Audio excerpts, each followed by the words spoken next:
Let's welcome Masayo, the moderator of the panel show, Ethical Decision Making as a Club Leader. Thank you very much, KY, for introducing me and the panel team. What does ethical leadership mean? Ethical behavior is defined as doing right. Ethical leadership is making a right decision and acting right as a leader. Sounds simple, but actually it's not that simple. Hi, everyone. Welcome to the dilemma world. Ethical decision makings always come with dilemmas. We always encounter two or more different opinions. Very often, there's no single and best solution. Leaders have to choose the better solution or at least less evil solution. Let me share two typical cases for you to visualize clearer images of ethical decision makings. The first case, the dilemma of trade-off. Making club meetings, Zoom information public is very convenient for members and guests. The club can expect more guests and more active meetings, but it produces risks from Zoom bombers. It's a trade-off. What do you think? And how do you act as a club leader? The second case is a dilemma of club custom differences. Some clubs lack volunteers for speakers and contestants. In other clubs, all who can attend automatically become contestants. We, Hiroshima Phoenix, are the mixed team. Members have different club cultures. What do you think? And how do you act as a club leader? For these years, especially after I joined this club, I've been experiencing ethical dilemmas often. In the club meetings, driving project teams, being a committee member. So let's share ethical dilemma with today's panelists and discuss about ethical decision making. I invited 3 panelists here today. They all have different background. Ethical dilemmas are derived from the differences of experience, knowledge, and how they've grown up, and what they think is important. Let me introduce 3 panelists and ask their favorite word or phrase, a word or phrase that expresses guiding principle, what they say, and how they act. Let me introduce the first panelist, Toastmaster Funzo Suzuki. Funzo-san, he worked for Mazda Motor Corporation for 37 years, mostly in overseas marketing and public relations fields. After Mazda, he taught business and business English at Hiroshima University of Economics, full-time for 10 years. joined Toastmasters in 22, served in various club and district officer roles, including district governor, Pathways chief ambassador, and Pathways guide. Currently a member of Hiroshima Phoenix and 4 other clubs, and he is a founding president of this club. Fuzo-san, please comment. Thank you very much. Okay. On top of the 4 core values of the Toastmasters International, I honor the word hospitality in dealing with various situations. That's it. Is it okay? Okay, thank you very much. So I suppose you're Mr. Hospitality, Fuzo-san. Okay. So, the next panelist is Toastmaster Kumiko. She has been a Toastmaster for 9 years and now a member of 2 clubs, Hiroshima Phoenix and Aki Toastmasters clubs. She experienced club president, area director, and Division G director. And she loves traveling. And she's now missing traveling. And she enjoyed walking in the pilgrim road of Spain called Camino. Walking in Camino was like Toastmaster journey. She felt connected with other walkers. They are totally strangers, but their destination was the same. So, Kumiko-san, please state your favorite word or phrase or principle. Okay, thank you, Toastmaster Masayo, for your kind introduction. Hello, fellow Toastmasters and honored guests. I'm so excited to be a panelist today. Today's project is a bit too difficult for me. Ethical leadership.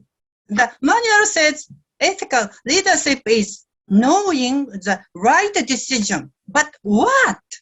What's right?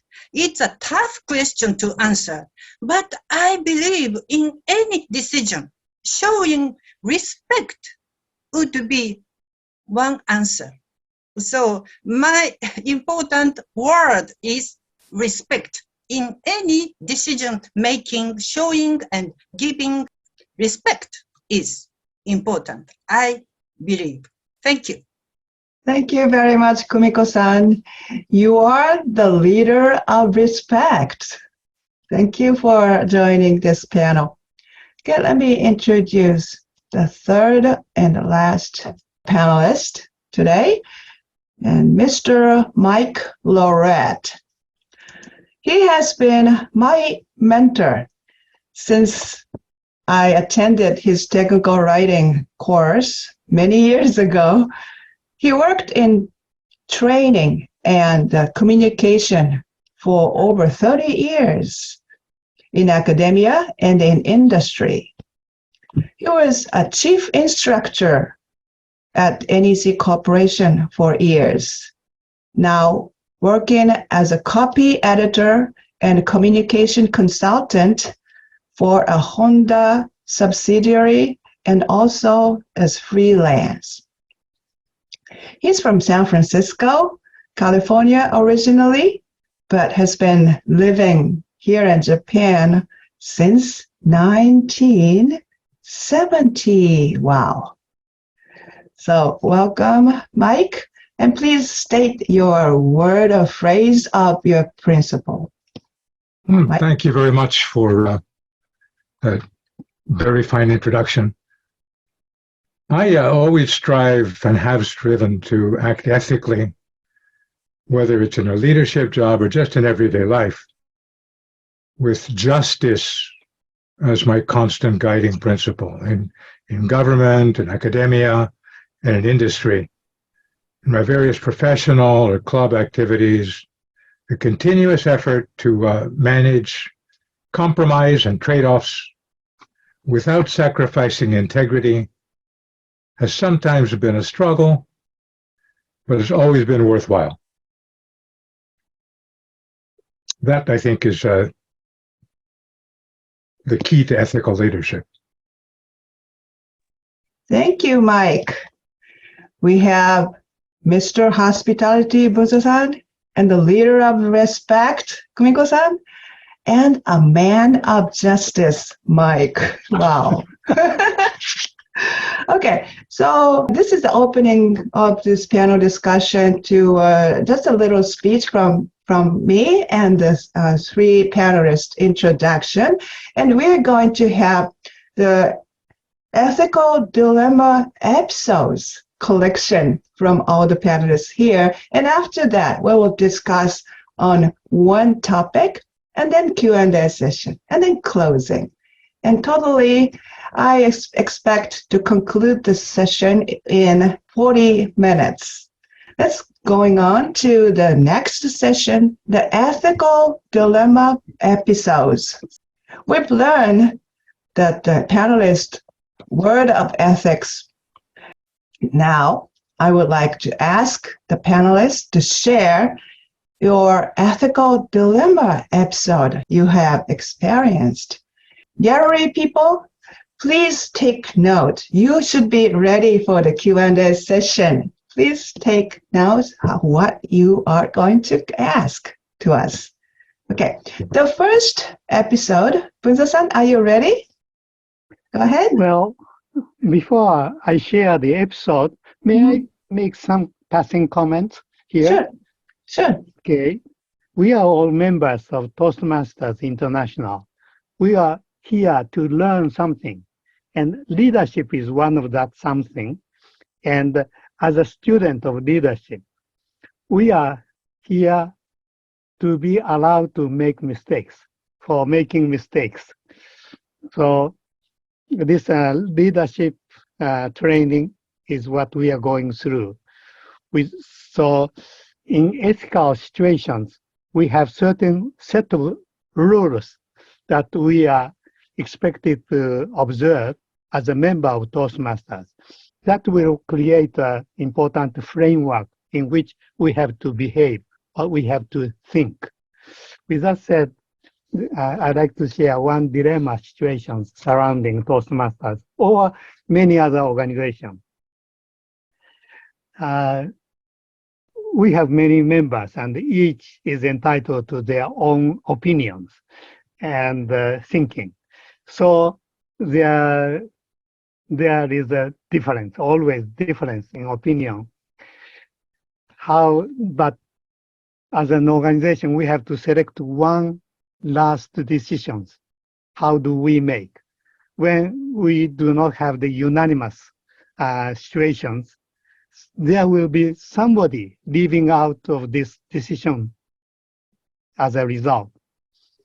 How should we deal with those people who are feeling being left out of the group? That's an important situation, and that situation requires us to be conditioned for accepting that situation. That is a part of our learnings in Toastmasters activities. That's what I like to say for now. Thank you very much. Yeah, I very much feel the same thing as Buzo-san. I've always been a minority, or even my proposal is not seconded sometimes. So, yeah, that's a good point. Thank you for your episode. Dilemma between the minority's opinion or something like that, right? Okay. So, Kumiko-san, what about you? Your dilemma story.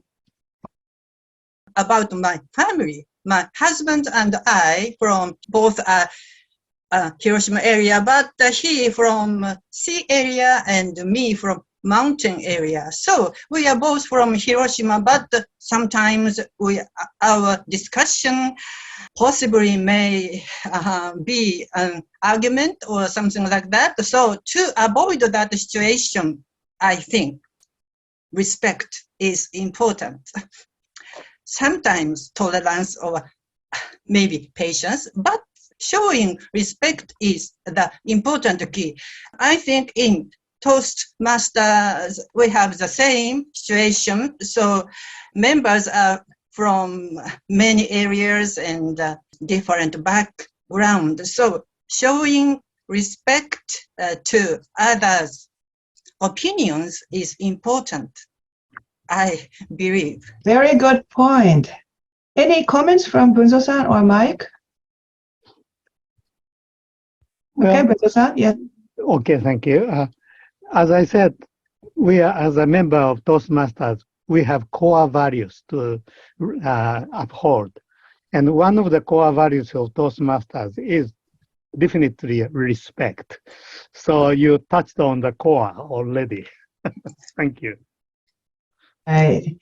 Yeah, my father and mother was in South Guma and the north side was very, very close, but they're totally different. Yeah, even in this very close area, the discrepancies, the different opinion happens. It's very important, interesting point. What about you, Mike? Any comments? I can sympathize, I can empathize with the difference in husband and wife. My father went to the University of California, Berkeley, and my mother went to Stanford University. They're famous rivals in California. It's like Waseda and Keio or something, I guess. And they would have had a very unhappy life if they did not respect one another. I'm quite sure, because they certainly had plenty to be rivals about. But their mutual respect actually taught me something as a young boy. So I completely agree with you regarding the importance of respect, certainly. Right. Thank you. So, Mike, it's your turn of your dilemma story, please. Okay, thank you. I don't have a Toastmasters story because I'm not a member, but I have a story that you may find interesting from about, I guess, 40 years ago. I used to be the chief. Mike, can you Yes. speak a little slower, please? A little slower. Okay, yeah, sure. I can always speak more slowly. Back in the mid-'80s, I was a chief instructor at NEC, and we had some new technology, brand new technology at the time, that we were testing out. I was in Tokyo in Tamachi at the headquarters, and I was teaching a class to a bunch of engineers, young engineers in Sendai, and I was doing it by a satellite uplink. So the whole thing was done by a satellite uplink, not by a direct link. And it was big news at the time. It was high-tech stuff at the time. And a Tokyo TV channel was interested in doing a news documentary story about this new technology and this class I was doing. So they came to the office and they were filming for several days.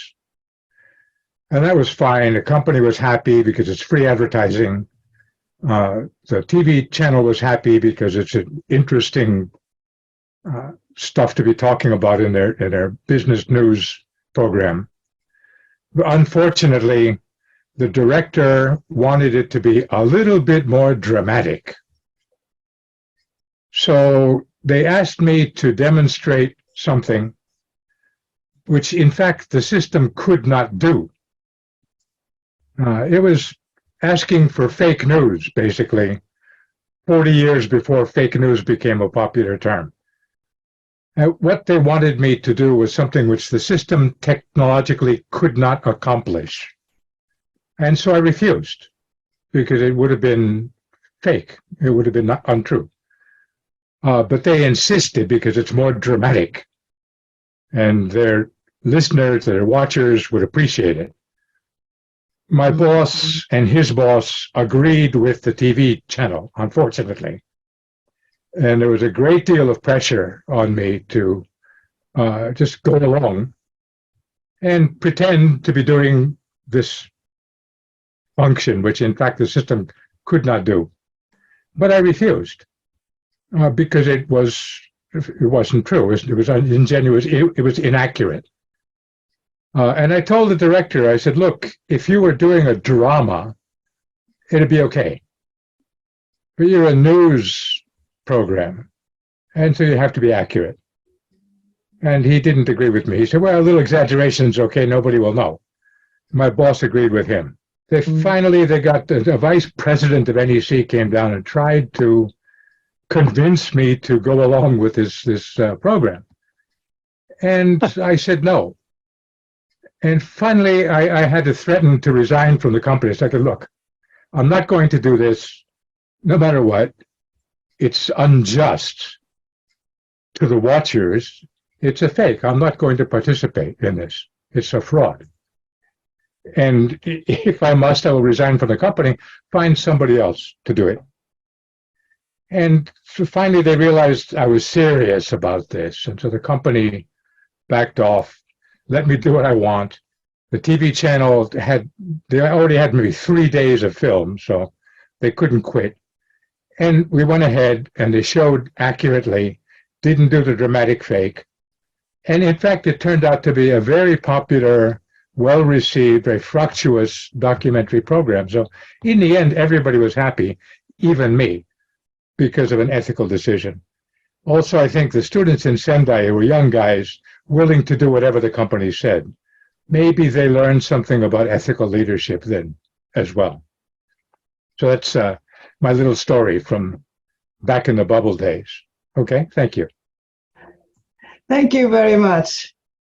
Anyone understood what Mike told? He fought with the TV channel, and the company he worked forced him to tell a lie in the news program. And They tried. he tried to force me. They tried. And Mike threatened the company. He was the only person who can explain the new technology, and he threatened the company that if he has to do that, then he quit the company, and he finally won. Okay, is that my interpretation correct? Yeah, that's right. And sometimes I think it shows that sometimes the ethical decision works. Okay, thank you very much.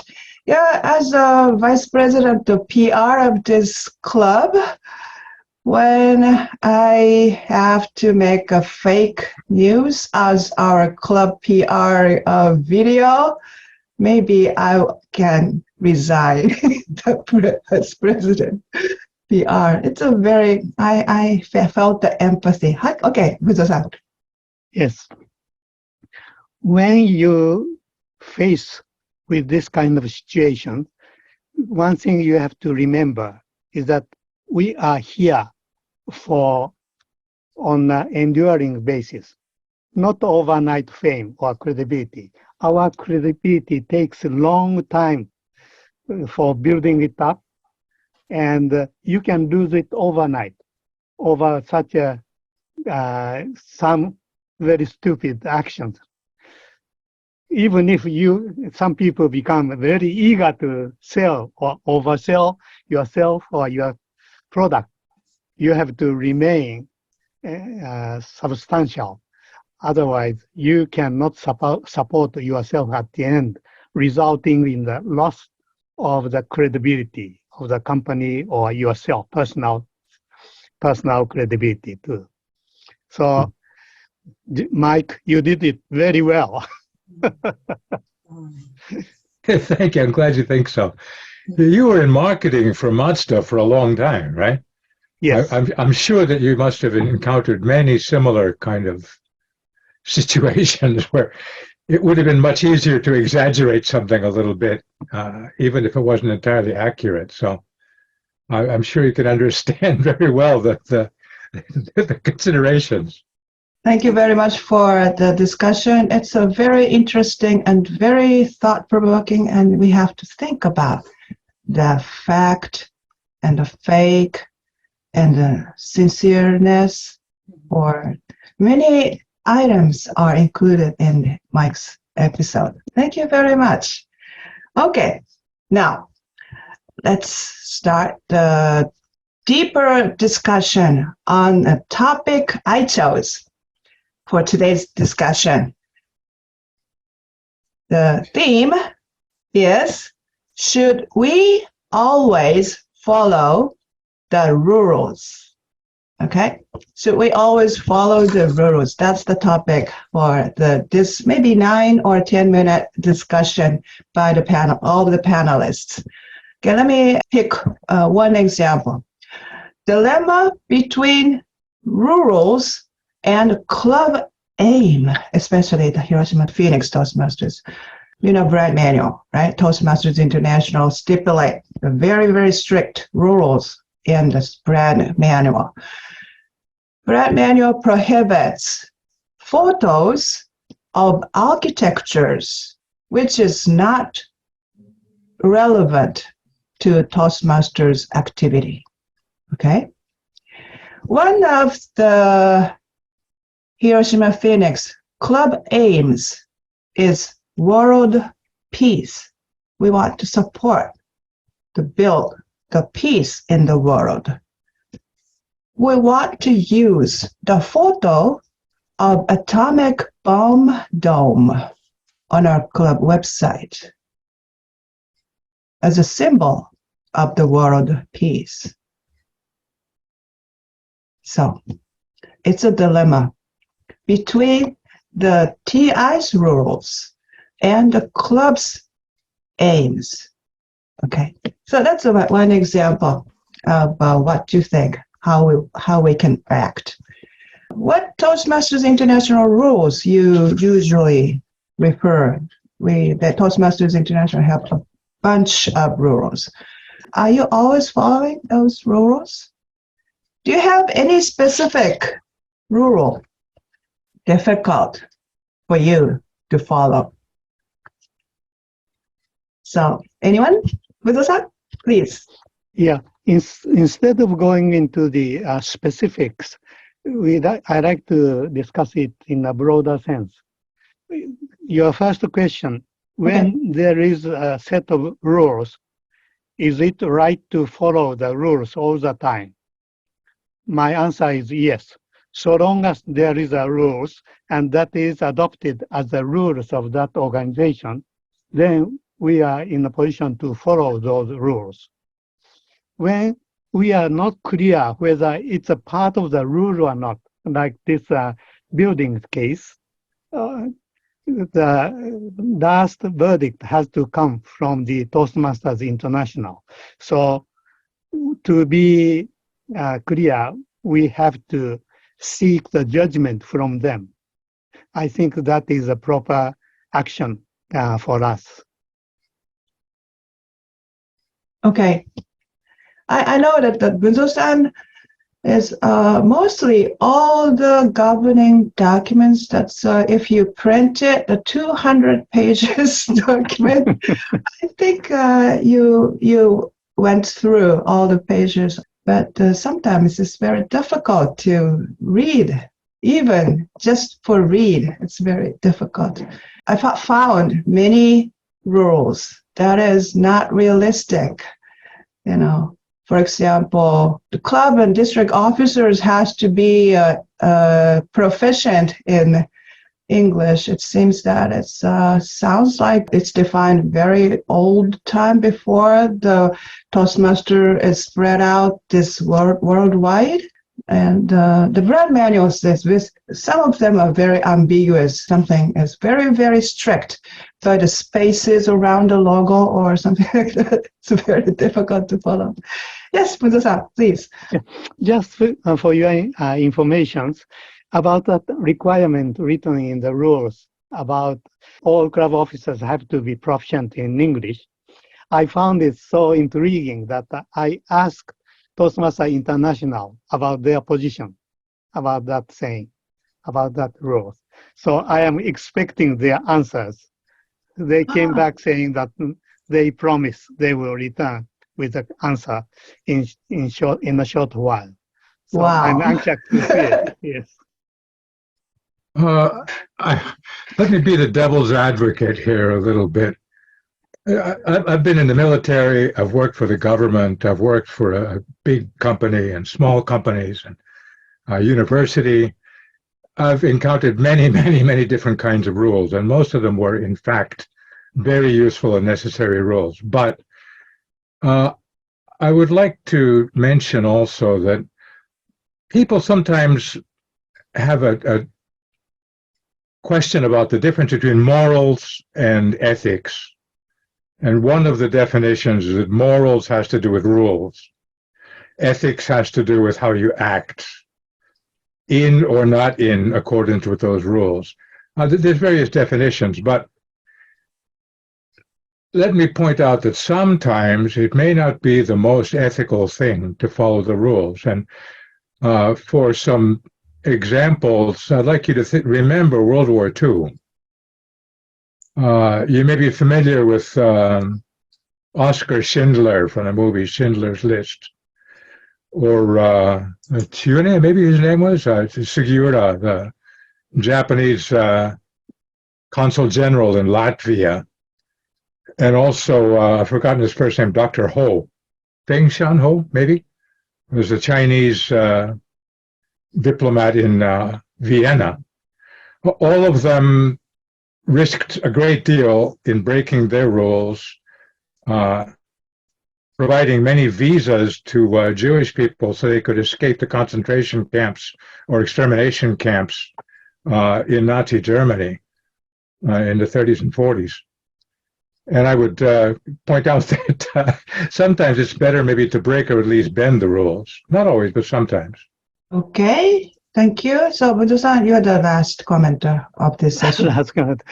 We need a lot of more time to discuss this, but to me, moral is something that is not written. Maybe we grow up within the culture or in the organization or something.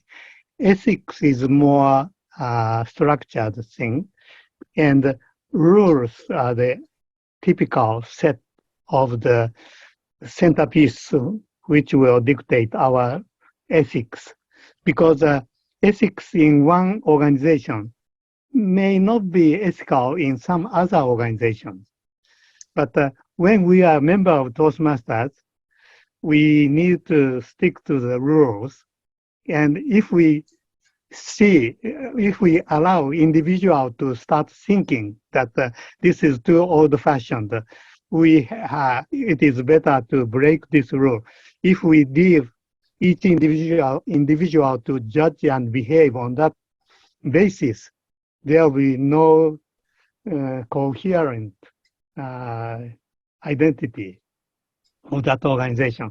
So it's a very tricky situation, I think. Yes, thank you very much.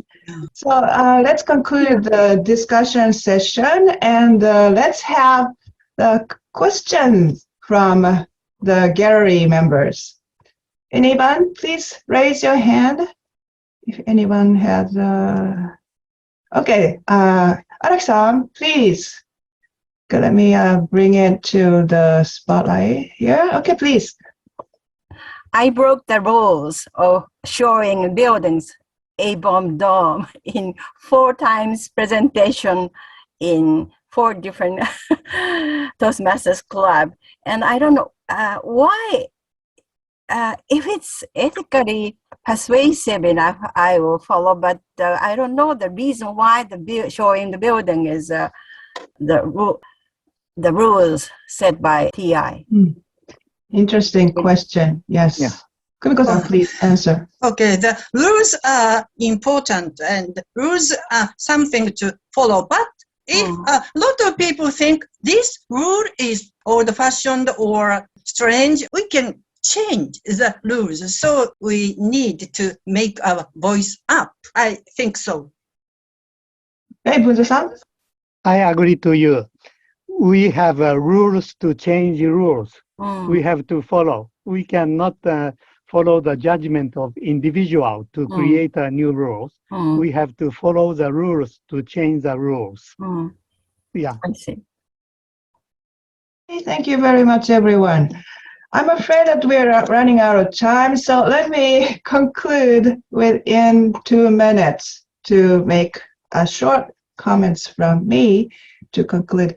So everyone, maybe you have more questions. Please use the comment sheet to provide many of your comments and questions, and we are going to answer you as much as possible. Okay, as a conclusion of this session, thank you for all this fractious discussion and the Q&A session. We are, Hiroshima Phoenix is a diverse team. We are spread out in the US, Canada, Tokyo area, Western Japan. Many people are mixed culture people, and we are all experienced leaders in different levels, and many other clubs, many other districts. In such experienced and mixed culture group, the club leaders are eventually required to make ethical decisions quite often, right? So we are lucky to enjoy the differences. We are lucky to experience dilemmas, and we are lucky to try to find solutions. That makes us dynamic. We keep on changing. We keep on improving and always going forward. Let's fill our pockets with our ethical mindset and dilemma solution experiences. What do you think? And how do you act as a club leader? So I'm closing this session and I get control back to KY. Thank you very much, Toastmaster.